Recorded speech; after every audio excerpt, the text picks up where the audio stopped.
नमस्कार दोस्तों, आज हम आपको मोक्षदा एकादशी की कहानी सुनाने जा रहे हैं। तो चलिए कहानी शुरू करते हैं। एक समय की बात है, महाराजा युधिष्ठिर विष्णु जी के पास गए और बोले, हे भगवान, आप मुझे मार्गशीर्ष मास की एकादशी व्रत की पूजा विधि बताएं, साथ में यह भी बताएं कि इस व्रत को करने से क्या फल मिलता है। तब विष्णु जी ने कहा, हे पांडुनंदन, तुम धन्य हो जो तुमने इस प्रकार लोक कल्याणकारी प्रश्न किया है। ध्यान पूर्वक सुनो, यह एकादशी मनुष्यों के पापों को नष्ट करने वाली है, इसलिए इसका नाम मोक्षदा एकादशी है। इसमें धूप दीप नैवेद्य दीप उपचार से पूजन करना चाहिए। इस दिन श्री दामोदर भगवान की पूजा करनी चाहिए। इस विषय में मैं तुम्हें एक कथा सुनाता हूँ। कथा पौराणिक से ध्यान पूर्वक सुनो। जिसके सुनने मात्र से पुण्य फल की प्राप्ति होती है, जिसे सुनने से मनुष्य को मोक्ष की प्राप्ति होती है, साथ ही उसके पितृ भी तृप्त होते हैं। पवित्र गोकुलपुरी में किसी समय एक राजा राज्य करता था। वह राजा वीर पराक्रमी साहसी तो था ही, साथ ही वह अपनी प्रजा का लालन पालन भी अच्छे से करता था। उसके राज्य में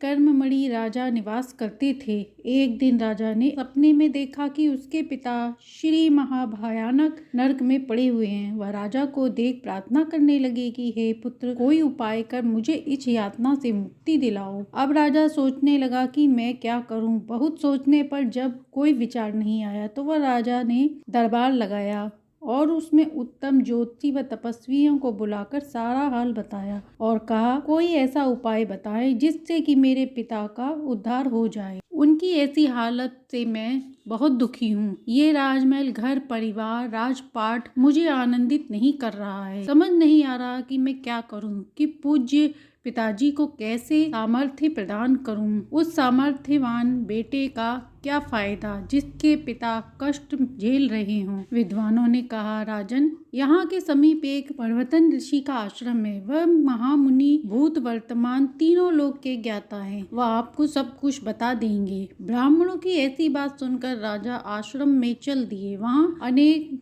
मुनि ऋषि अपने धार्मिक कार्यों में लगे थे। वह स्थान परिपूर्ण था। राजा ने मुनि को देखा और कुशल समाचार पूछा। राजा ने कहा, हे महाराज, आपकी कृपा से सब मंगल है। राज्य में सभी सुखी है, कोई कष्ट नहीं है, पर मुझे इस समय कुछ मानसिक कष्ट है। उन्हीं के निवारण के लिए मैं आपके पास आया हूँ। आपकी कृपा से वे दूर हो जाएंगे, इसी विश्वास से मैं आपके पास आया हूँ। राजा के ऐसे वचन सुनकर मुनि ध्यान मुद्रा में होकर आंख मूंद कर कहने लगे कि राजन, तुम अपने पापी पिता की आत्मा से दुखी होकर यहाँ आए हो। तुम्हारे पिता ने अपनी स्त्री का ऋतु भंग किया था, इसी कारण वह नरक की यातना भोग रहे हैं। मुनि के ऐसे वचन सुनकर राजा ने कहा, हे महात्मा, किस पूजा व्रत से मैं उनका उद्धार कर सकता हूँ? कृपया मुझे बताइए। थोड़ी देर विचार कर महाराज ने कहा, राजन, अगहन मास की शुक्ल पक्ष की एकादशी का व्रत आप सपरिवार करें और उसका पुण्य अपने पिता को अर्पण करें। ऐसा करने पर अवश्य ही आपके पिता का उद्धार हो जाएगा। राजा ने मुनि के आश्रम से आकर मुनि की आज्ञा अनुसार सपरिवार एकादशी का व्रत पूजन किया और उस व्रत का पुण्य अपने पिता को अर्पण कर दिया। उनके